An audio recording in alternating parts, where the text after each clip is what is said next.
what we call ourselves, sort of like a team. Earth's mightiest heroes.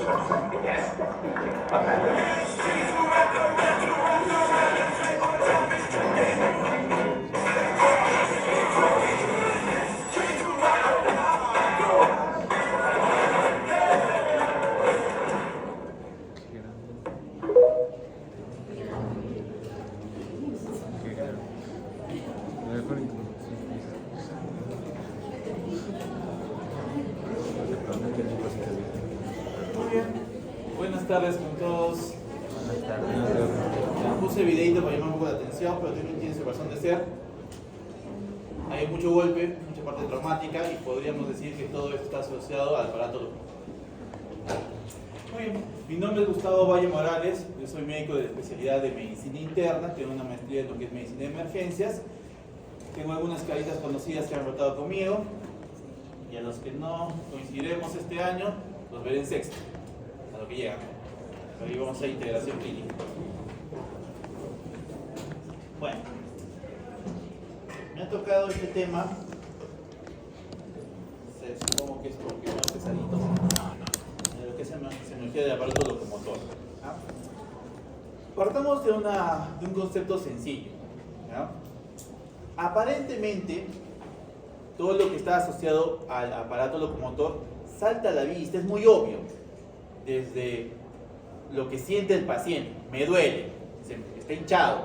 Entonces, es difícil que no se dé cuenta y que no vaya al médico, o sea, a evaluar. Y tú como médico, difícilmente lo vas a dejar pasar, o sea, te vas a dar cuenta de que algo está sucediendo. Lo único que va a variar de un buen médico a uno que no lo es cómo interpreta esta información a mediano y largo plazo. Porque si solamente le va a dar un antiinflamatorio y lo va a desestimar, quizás lo estás mandando a ese paciente con una bomba de tiempo a su casa. ¿Ya? Con los chicos que han rotado conmigo, una de las cosas que les he dicho el primer día es de que no tiene ningún mérito diagnosticar algo cuando ya el problema está avanzado. O sea, digamos, una artritis reumatoide donde la manita está así y no puede ni siquiera agarrar su tenedor, obviamente tiene artritis. Ya está. Ya no tiene mucho caso, simplemente va a ser manejo paliativo. Nosotros tenemos que captar a los pacientes en las etapas más precoces. Ahí cuando tienes duda de si realmente está enfermo o no, en ese momento es donde vale la pena, ¿no? En el momento en que el paciente tenía ciertos adormecimientos, rigidez, cansancio, un poquito de baja de peso, ¿ahí? Esos síntomas que podrían pasar desapercibidos te tienen que importar. Tienes que considerarlo que estás armando un rompecabezas y quizás ese primer signo es la esquina. Todavía no tienes la imagen clara de lo que estás buscando, pero como sabes que tienes que buscar, vas a ir encontrando más información y más información.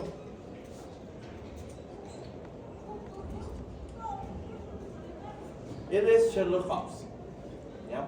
Nosotros como médicos, diría, somos los herederos de Sherlock Holmes. ¿Por qué? Porque Sherlock Holmes fue inspirado en un médico. Cuando quien lo escribió, Arthur Conan Doyle, fue atendido por un médico llamado Joseph Bell. ¿Listo? Lo impresionó con ese método deductivo, era observador, solamente viendo cómo eran sus manos, cómo estaba vestido, qué pasos daba, ya sabía en qué trabajaba y qué dolencias podía tener porque estaba asociado ciertas enfermedades a ciertas ocupaciones y no tenía que haber conversado. Ese mismo personaje de historias fue quien inspiró al personaje Gregory House. Entonces, curiosamente, un médico está inspirado en otro médico. ¿Listo? Como intermedio está Sherlock Holmes. Y lo pongo porque nosotros tenemos que cumplir esa herencia. Nosotros tenemos que ser como detectives, ¿no? Al encontrar un signo, un síntoma, es nuestra primera pista y voy a buscar incansablemente al culpable, esa enfermedad que quiere matar a mi paciente o por lo menos dejarlo con algún problema. Entonces, eso es lo que vamos a buscar. Y nos tenemos que hacer pues, preguntas. En lo que es locomotor, lo habitual es dolor. ¿Listo? ¿Puede haber inflamación sin dolor? Sí, puede haber, pero lo habitual es que haya con dolor. ¿Listo? ¿Cómo se presenta? ¿Dónde se presenta? A veces pueden ser frustrantes las respuestas, ¿no? Porque, mira, ahí tenemos varias preguntas. Por ejemplo, la pregunta 5. ¿Cómo es el dolor, señora? Del 1 al 10. 1 es que no me duele nada y 10 me lloro, me muero. Me duele mucho. Ya. ¿Con qué lo podría comparar? Lo siente como que le quema, ¿no? Lo siente como una punzada.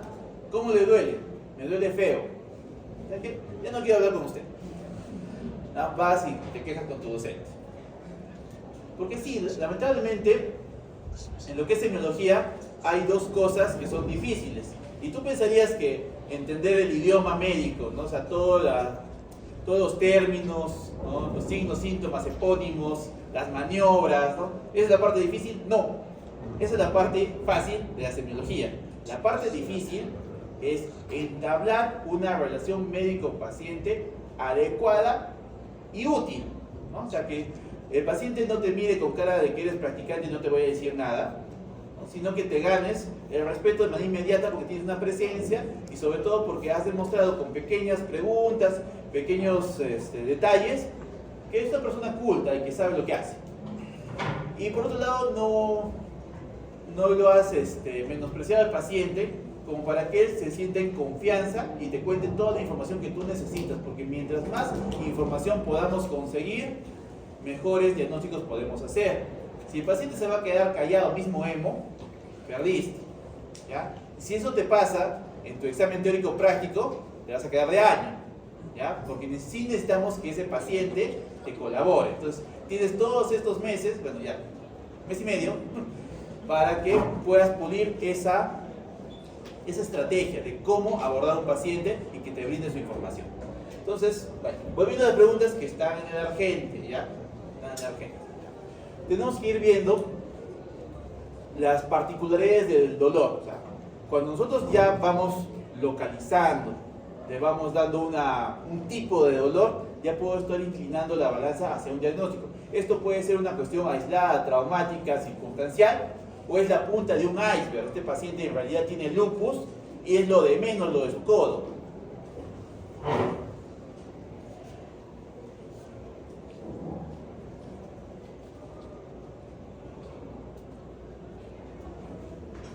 Ya. Para saber cuando un paciente está enfermo, tienes que saber cuando está sano. ¿Listo? Una tarea que les dejo siempre, bueno, o casi siempre, a los estudiantes que aportan conmigo, es que hagan una historia clínica de sí mismos. ¿Listo? Para que se den cuenta cómo es normal o se den cuenta que algo no está tan normal. ¿Ya? ¿Listo? Entonces, para que tengas con qué comparar, en su momento va a ser tu parámetro de velocidad. O sea, cuando hagan pediatría, sí les va a servir un montón saber hasta qué mes es normal que lacte, cuándo debería levantar la cabecita, cuándo debería gatear, caminar. Entonces ya son números que se le vienen a la cabeza porque ya sabes que tú lo hiciste bien o alguien de tus amigos lo hizo bien, ya si tú no lo hiciste, ¿ya? Y ya con eso te vas a comparación con los pacientes pediátricos. Hablar de esos temas en un adulto mayor poco nada sirve, ¿ya? Pero hablemos de lo que son cierto tipo de movimientos, que es lo que vamos a ver a continuación. En lo que son las articulaciones, tengo que saber los tipos. O sea, no voy a esperar de que lo que es del cráneo se mueva. Obviamente no se mueve, por algo se dice sin artrosis, ¿no? La sínfisis de pubis se movía, ya no. Y las más frecuentes, ¿no? Diartrosis, ¿no? Por ejemplo, de esfera y oquedad. ¿Listo? Bisagra, codo, ¿no? A nivel de la sillita, del pulgar, etc. Entonces, nosotros cuando vemos lo que normalmente debería ser cada articulación, ¿ya? Te sorprendes de la maravilla que es el cuerpo humano. ¿Listo? Pero también te vas dando cuenta que por ahí un amigo, una amiga, oye, él no puede hacer eso, o si lo hace diferente. Ya empiezas a identificar los hiperlaxos o aquellas personas que tienen ciertas patologías y que todavía ni ellos mismos se habían dado cuenta. Muy bien. La anterior no es de Argente, es del manual Mosby de exploración, pero todas las diapositivas siguientes, salvo las últimas dos, es de Argente, así que no hay mucho problema. su libro básico. ¿Qué pasa? El paciente viene con un dolor articular. ¿Listo? No nos tenemos que enfocar solamente en aliviarlo. Sí es importante, pero tenemos que buscar qué otra cosa más puede estar asociada que podría estar trayendo atrás una enfermedad más seria. Ejemplo, ¿no? No, sí, doctor, este dolor es horrible lo que me está doliendo el codo. Casi tanto como cuando me dio un cólico renal. Y tú, ya eso me está metiendo conversación. No, ese cólico renal está gritando de que ese paciente podría tener gota. Y ya lo estás diagnosticando sin exámenes auxiliares. Estás quedándote como una hechicera, un mago de la medicina. ¿No? Pacientes con enfermedades infecciosas tipo rubiola, parotiditis, están asociados a artralgias, ¿no? Por esos grupos etarios más jóvenes. Ya, la hepatitis B y C no solamente es una enfermedad de transmisión sexual que te da cirrosis, también te puede dar artralgias y quizás sea lo primero que aparece. Entonces, ya vas sacando tu cuenta, ¿no?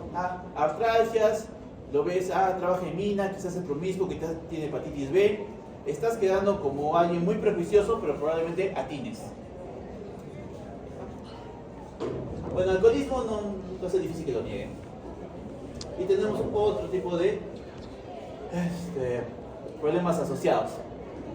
Ahora, en lo que es medicamentos también, nosotros tenemos que estar atentos, y eso sí les recomiendo, a lo que están haciendo fármaco, háganlo con mucho amor, porque farmacología finalmente son sus armas para enfrentar la mayoría de los problemas, ¿ya? Entonces, si no saben usar sus armas, se van a hacer daño a ustedes mismos y a sus pacientes, ¿ya? A veces, más que un signo o un síntoma, lo que traen los pacientes son los efectos secundarios de algún medicamento que ni siquiera deberían estar recibiendo, ¿ya? No, es un paciente con diabetes, ¿no? Pero a su vecina le va bien con el corticoide y le da. Te invito, porque es mi vecino, ¿no? Y estamos viendo problemas que no deberían darle sus medicamentos para diabetes, pero ahí falta la gollería, pues, de la vecina. De acá los más conocidos precisamente son los corticoides y las estatinas. Son medicamentos que sí podemos encontrar en distintos tipos de pacientes, ¿no? Y a veces precisamente esos problemas que pueden causar son motivos suficientes para suspender la medicación. Ni modo, tenemos que buscar alternativas. Pero si no lo asocias, le vas a seguir dando el mismo medicamento, ¿no? Está con un dolor muscular, pero le estoy dando atorvastatina porque ya le dio un ACV. Y no asocio que la atorvastatina me está causando estos dolores. Y le doy analgésico, le doy tramadol. Lo mareo, le doy dimegrinato, le causo temblores. Y así, a una cascada de eventos, solamente con efectos secundarios. Si le puedo suspender y le puedo dar una alternativa, y mejor. ¿Ya? Pues tiene que estar asociado el dato. Solamente vas a diagnosticar lo que conoces. Muy bien, pasemos a otro rango. Paciente con un tipo de artralgia o ya una artritis. Artralgia, dolor, artritis, dolor e inflamación. ¿No? Digamos de que tú sabes que ese paciente ha venido por una infección urinaria, está con una disuria, poliaquiuria, orina con mal olor, es infección del tracto urinario, punto, chao. ¿No? Pero tú también me está doliendo la artralgia, no, eso por consultorio externo, ¿ya? Acá no. Pero haciendo caso, ya bueno, me han enseñado que tengo que hacerle una historia clínica completa, lo examinaré, y en lo que estás encontrando en tórax, ves, escuchas, o no escuchas, por dicho, lo que hay en un derrame pleural. Entonces ya tengo un derrame pleural y tiene una artralgia. Ya tengo dos fichas de mi rompecabezas, y son dos fichas importantes, son esquinas con colorcitos. Ya, puede tener artritis reumatoide o lupus, me pongo a buscar más cosas. Se empieza a armar mi juego, ¿no? Sigo buscando, encuentro nódulos, cavitaciones, ¿no? Cada cosa más la artralgia me lleva a un posible diagnóstico.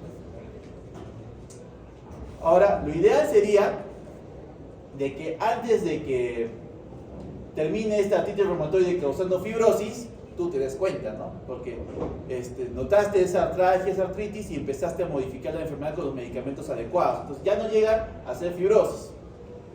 Pero podemos de otra manera, donde primero presenta el síntoma más grave, ¿Listo? Viene con un dolor de pecho, ¿no? Le toman un electrocardiograma, ven algunas alteraciones, complejos de voltaje bajo. Oye, está interesante este paciente, es joven, mujer joven. Y para colmo, se queja de dolores articulares. Listo, ya armé el diagnóstico.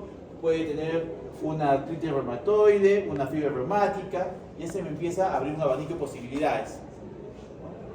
Entonces, cada cosa con la que pueda asociar va a tener cierto grado de importancia.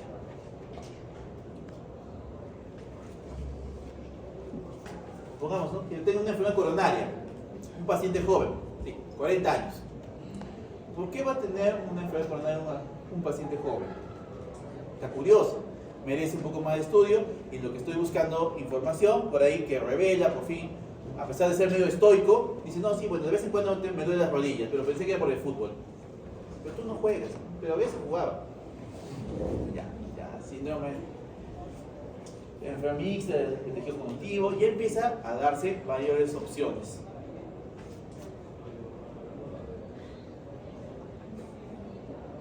Listo. Muy bien. Una paciente ya que sí hace deporte, que tú podrías decir que es normal que le duelan ciertas articulaciones, ¿no? Y que empieza a tener dolor de cabeza. Bueno, quizás pues muy competitiva la chica, ¿no? O sea, se estresa. Quizás estudia medicina, pues no puede con todo.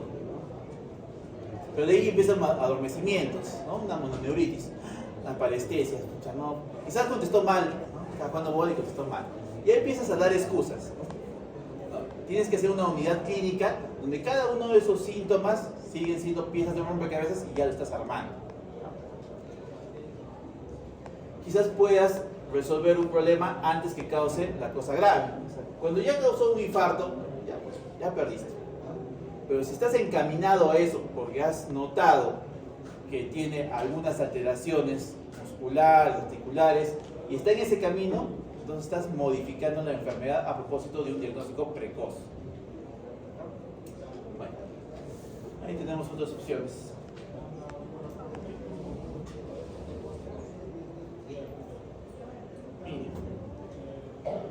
Y acá tenemos una situación más curiosa. Yo creo que el 100% alguna vez en su vida ha tenido diarrea. Y alguna vez en su vida ha tenido un dolor abdominal. ¿Listo?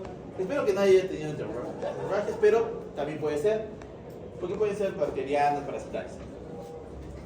Entonces, si un paciente viene con algunas dos molestias, ¿podría pasar desapercibido como una cosa sencilla? Sí, lamentablemente sí es cierto. ¿Listo? Pero como estamos en formación, por el ejercicio mental, me daré de molestia, ya. Diarrea, lo más frecuente son bacterianas, energipas parasitarias. Podría también ser un síndrome de mala absorción, podría ser intolerancia a la lactosa, pero también podría ser una enfermedad de Crohn, también podría ser una espondiloartropatía. A ver, ¿qué necesito clínicamente para inclinar la balanza, inclinar el camino a uno de ellos? Y buscar. Por el ejercicio mental tenemos que hacerlo, ¿ya? Es lo que van a tener que hacer estos años hasta que ya afinen sus diagnósticos. Igual, ¿no? Un dolor abdominal, quemazón, retortijón, ¿no? Quizás el paciente no lo dice bien. Nuevamente está asociado a la enfermedad de Crohn, una colitis, amiloidosis, enfermedades más curiosas. Entonces, pongamos un ejemplo, ¿no? O sea, nuevamente me molestaré a las estudiantes de medicina mujeres. Paciente mujer de 19 o 20 años, estudiante de medicina, ¿no? Que tiene dolor urete, abdominal, dolor de cabeza, no duerme bien, ¿no? ¿Ustedes qué dicen? ¿Está enferma? No, es una estudiante como Dios manda, ¿no? O sea, una estudiante de medicina que se respeta, ¿no? Que tiene gastritis, migraña, porque así debe ser. No, ¿listo? Porque quizás tú estás comiendo saludablemente, a tus horas, te cuidas como debería ser, ¿ya? También tienes una higiene de sueño, ¿no? O sea, te duermes a las 9, bueno, te acuestas a las 9, apagas tus luces, alejas tu celular, ¿no? Lees, meditas un ratito hasta que finalmente te apagas, en vez de estar durmiéndote con el celular que se te cae en la cara, ¿no? O sea, A pesar de que tiene todos cuidados y debería estar saludable, empiezan con los síntomas. Y es mujer joven. Entonces, tengo que buscar otras posibilidades diagnósticas, no solamente algún descuido en tu estilo de vida. Muy bien. Ahora, como les dije con respecto a la historia clínica que les recomiendo que se la hagan ustedes mismos para confirmar si están ustedes normales desde el principio, ¿listo? También se hagan entre ustedes, con la confianza que tienen como compañeros de promoción, los exámenes físicos, para que sepan qué cosa es normal, ¿listo? Y en lo que es el aparato locomotor, en teoría no debería ser tan vergonzoso, son movimientos que deberían ser los límites, ¿no? Por el movimiento de las muñecas, de la mano, del codo, hombro, toda esa gente, ¿ya? No hay problema. Pero es importante de que ustedes puedan identificar, ¿ya? Lo que pueden hacer ustedes, lo que puede hacer su compañero. Por ahí encuentran alguna que parece mutante, ¿no? O sea, hiperlaxitud, ¿no? O que realmente no puede hacer mucho y no se había dado cuenta, porque nunca había intentado hacer ese movimiento. A ver. Intenten este.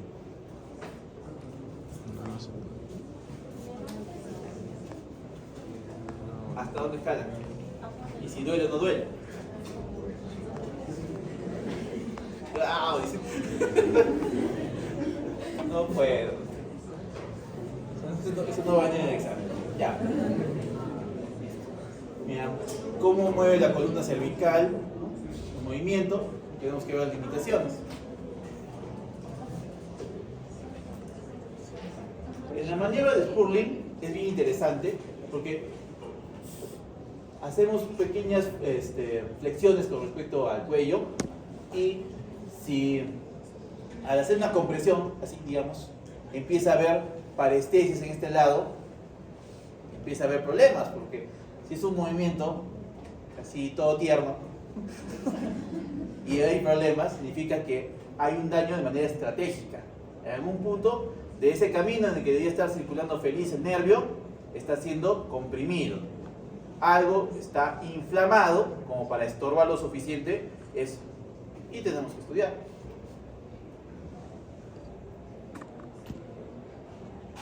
En la maniobra de Addison, algo similar, pero ya no la parte nerviosa, sino la parte vascular, ¿no? Estamos tomando el pulso y luego hago como que le hago una llave. Y el pulso baja. Ya no es tan fácil de percibir, ¿no? Entonces, ¿qué está pasando? ¿Dónde está estorbando el flujo? ¿No? Entonces, no debería ser, y estamos tomando un paciente joven. Pues, haga la prueba, lo que puede y no puede hacerse, ¿no? Así que por ahí encuentran alguna coartación a mis compañeros. ¿Ya? Tenemos una escoliosis típica.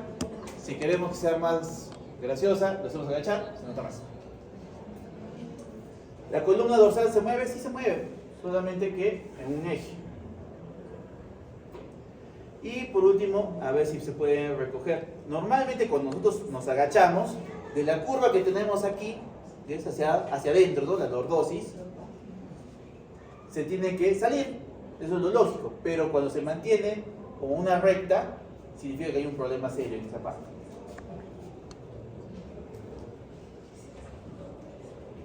¿Cómo se llama la maniobra de arriba?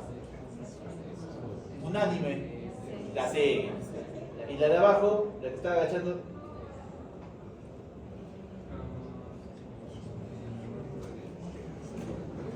Es la maniobra de Nelly, ¿ya? Y también, así como ven que al momento de hacer el movimiento sienten más los rayitos, cuando hacemos esto en un paciente que tiene un problema a nivel de la columna dorsal, va a sentir esto, la electricidad. ¿Ya? En el otro caso solo estamos viendo el movimiento de lo que puede hacer un manguito rotador. Entonces, insisto, para que le resulte sencillo de hacer un examen físico, prácticamente de rutina, tienen que haberlo hecho en un paciente sano. ¿Listo? Son grupos de 5, entonces tienes que haber hecho 4 al menos.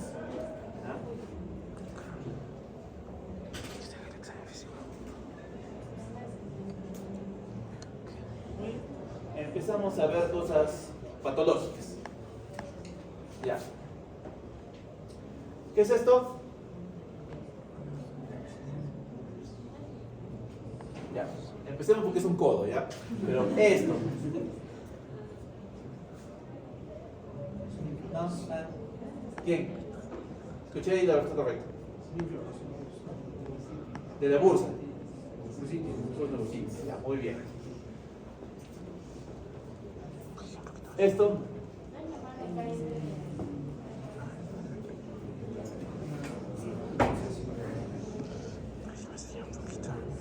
Empecemos por el hecho de que si los vas a describir en tu examen físico, ¿no es cierto? No pasaría desapercibido ni esto ni eso. Que el paciente no se queje o que le esté normalizando, puede ser. Pero como tú eres bien observador, ¿no?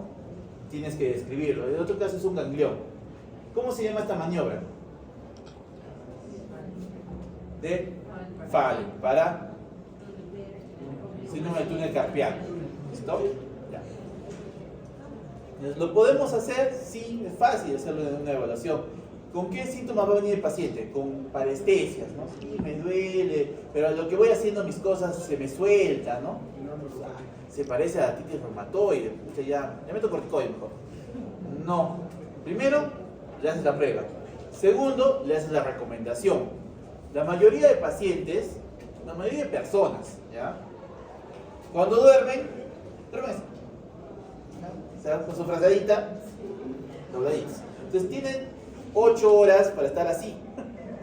Entonces, obviamente que está todo presionado. Es como, esto en un minuto me va a causar molestias. Imaginen 8 horas así. Entonces, por eso, a lo que ya se va soltando durante el día, empieza a aliviarse. Lo que se recomienda, para estar seguros de que puede responder fácilmente al manejo, es ponerle como un tipo de férulas, unas tablillas, para que duerma así, no pueda doblar.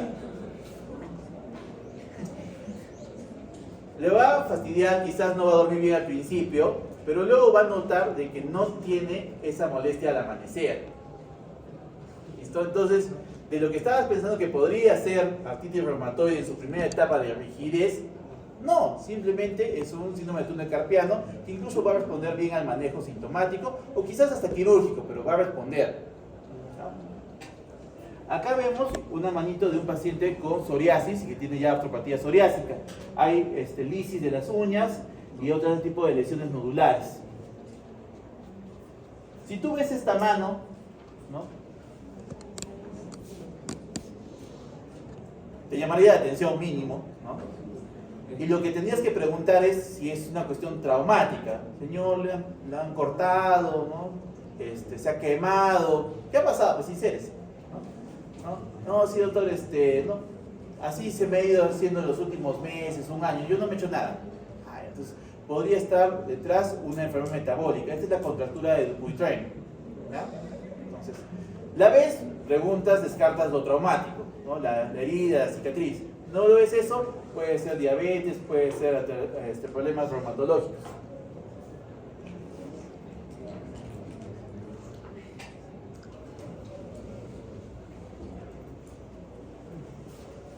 Ya. Las posiciones raras de las rodillas. ¿Listo? ¿Han visto personas así? Sí, ya lo he visto, ¿no? Hay la gente pequeña, los enanos, ¿no? Frecuentemente tienen la B, el genu vago. Entonces, pero incluso personas con talla normal, ¿no? Que han tenido algún tipo de descuido en la infancia, quizás han mantenido sin ningún cuidado oportuno el pie plano, algún tipo de problemas, actualmente ya en la adultez caminan con los pies hacia adentro. Ustedes fíjense, sean prejuiciosos, sean observadores. Cuando estén caminando por la calle, vean cada persona en los zapatos, a ver si tienen el mismo nivel o están más gastados por un lado que el otro las plantas. Ya con eso vas a saber que tienen problemas en las rodillas y que mañana más tarde va a necesitar un traumatólogo para esa cadera. Por eso los traumatólogos tienen un montón de plata, pero bastante de este tipo de cosas, de los descuidos desde la infancia. Bueno, acá tenemos el signo del choque del témpano. Juntamos, golpeamos, tiene que ver un izquierdo rebote. ¿Cómo se llaman las maniobras de arriba? Las de arriba. Este es el cajón, ya. Ahí es el cajón, ya. Este es.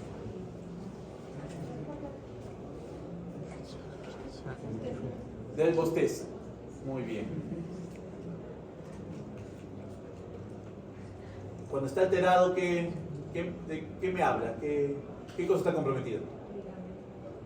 Con fuerza. ¿Está bien? ¿Está bien? Sí, dilo. Ligamentos, ya. ¿Y colateral? Colateral. Muy bien. Y abajo ya ahí sí hablamos de meniscos. ¿Ya? Entonces, insisto, tienen que ustedes sentir cómo es normal para que puedan notar cuando no lo es.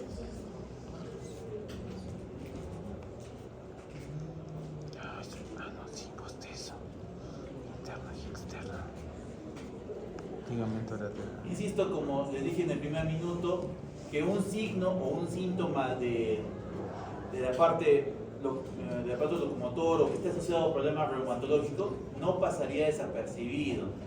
Lo único malo que puede suceder es de que lo desestimes como gran cosa, ¿no?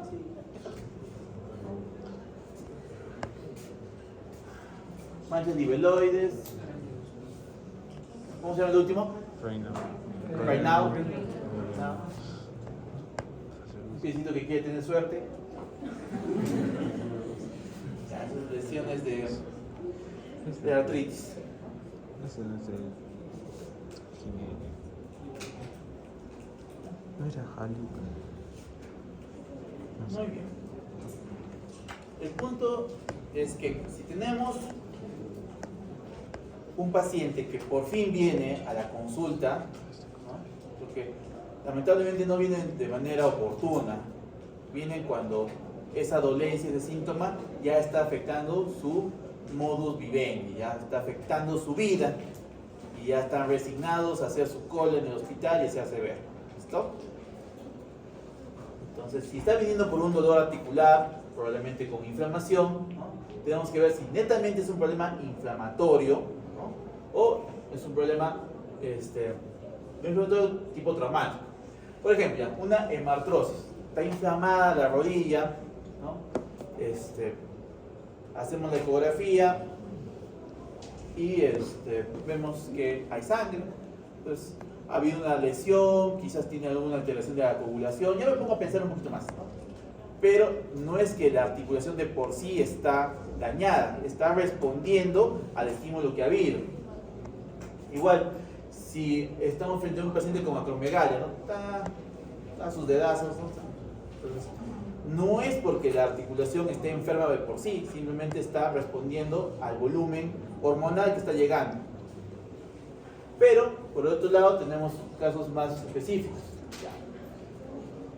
Monoarticular, podría ser por cristales, podría ser gota, o infecciosa, con un ingreso obvio, ¿no? O sea, me golpeé, no hice nada al respecto, y esa herida se profundizó y me contaminé. Oligoarticular, que es 1, 2 a 4, 5 a más, ¿no? Ahí, una de las más frecuentemente asociadas es la gonorrea. Tenemos la púrpura. Empiezan a saltar diagnósticos, a posibilidades. O sea, ya son las dos muñecas que están adoloridas, están inflamadas. ¿Será síndrome de túnel carpiano? Pero esta señora es una ociosa, no hace nada. No, debe ser otra cosa. Te pones a buscar más posibilidades, ¿no? Y poliarticular, prácticamente ya la suerte está echada, es un paciente con un cuadro sistémico. Entonces, lo mejor que puedo hacer es diagnóstico precoz para manejo oportuno. Pero no lo estoy curando, simplemente lo estoy manejando. Ya, esa es bonita. Las otras están en el argente, ¿ya? No nos vamos a demorar mucho en eso. Solo va a ser llamada a conciencia. El punto es de que una monoartritis la vas a captar en la historia clínica, obvio, ¿listo? Ya sea porque sea el motivo de ingreso, ¿no? Me está doliendo la rodilla, ¿no? Ah, ya, perfecto, me dedico a eso. O no, está viniendo por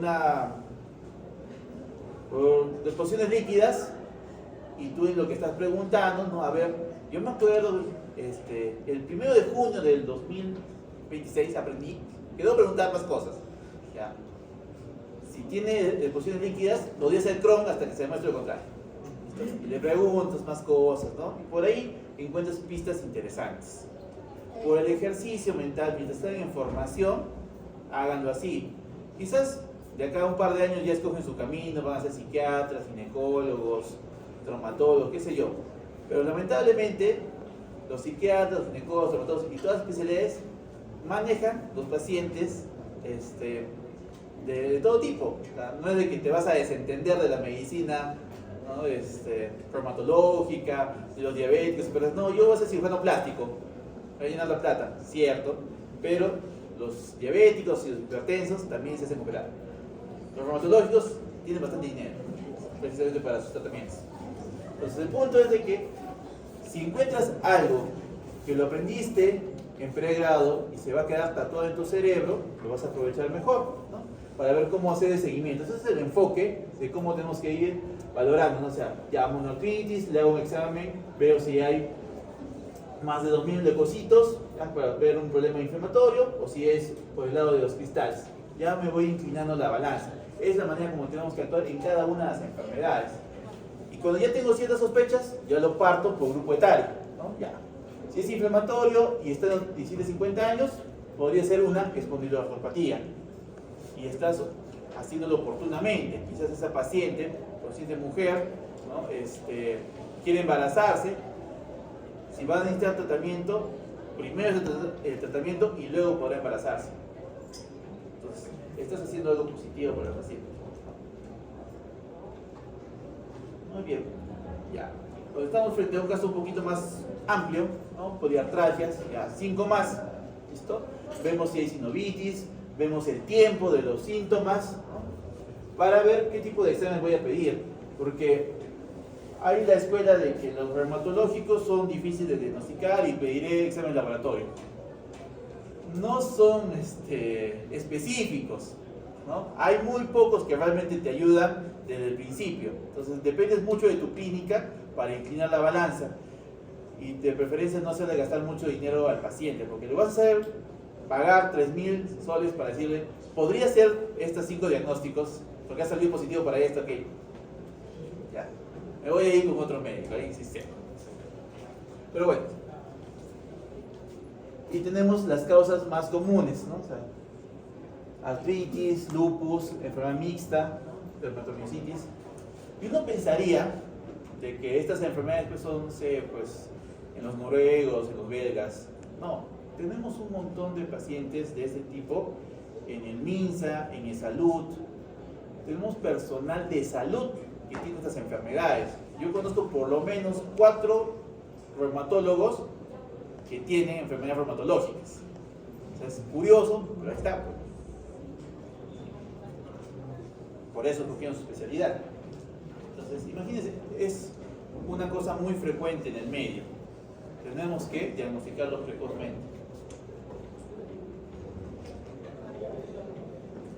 Esto es para mi polimiositis, no está muy legible. Bueno, lo que lo dejo, ¿quién es el delegado? Sigue siendo la misma idea, ¿ya? Frente a una inflamación muscular, un dolor, buscar todas las posibilidades, las trágicas, como podrían ser reumatológicas, o quizás cosas más modestas, ¿no? Sí, doctor, ¿sabe qué? He hecho mucho ejercicio en el gimnasio, he hecho mucho cardio, ¿no? Y ya, pues, y no tomo agua, ¿no? Ya, pues, seguramente tiene quizás hasta una rhabdomiolisis y nada más, ¿no? También se puede morir de eso, pero si lo salvo, ya no va a caer en lo mismo. Bursitis, ¿no? Que tengamos una inflamación, ¿no? Y no necesariamente duela. Ya, ahí vale la pena buscar otras posibilidades, pero normalmente va a haber otros síntomas, ¿no? Como para empezar, si hay un problema de infección o si va a tener un problema diferente, tipo hidrógeno. El punto es de que nosotros solamente vamos a diagnosticar lo que conocemos. Si ustedes piensan que un dolor y una inflamación en una sola articulación es algo ligero, no pasa nada, seguro que se golpeó y no se acuerda, y lo despachas, vas a dejar pasar diagnósticos serios y vas a arrepentirte si es que ese paciente viene pues, después con la fiscalía. Muy bien. Bueno. Yo normalmente solo hago clases prácticas, ¿ya? Pues, ya, me han invitado para la clase teórica, 45 minutos para lo que querían que hagas, poco tiempo. Espero que haya sido útil. El mensaje, chicos, es de que semiología es el curso base de clínicas como para que ustedes se sientan los grandes médicos que les corresponde ser. ¿Listo? Hablar ese idioma, tiene parestesias, sí, hay una taquicardia, es bonito, que todos te entiendan, es bonito. Entonces, pero a su vez va a hacer de que descubras, cada vez que encuentres un diagnóstico precoz, estás cambiando una vida, de una sola persona, o sea, de toda una familia. Entonces, abóquense a eso, a hacer diagnósticos precoces. Por eso la semiología sigue importante. Puede haber evolucionado la tecnología, hay mejores exámenes de laboratorio, mejores exámenes auxiliares, mejores tratamientos, pero lo que no ha cambiado es anatomía y semiología.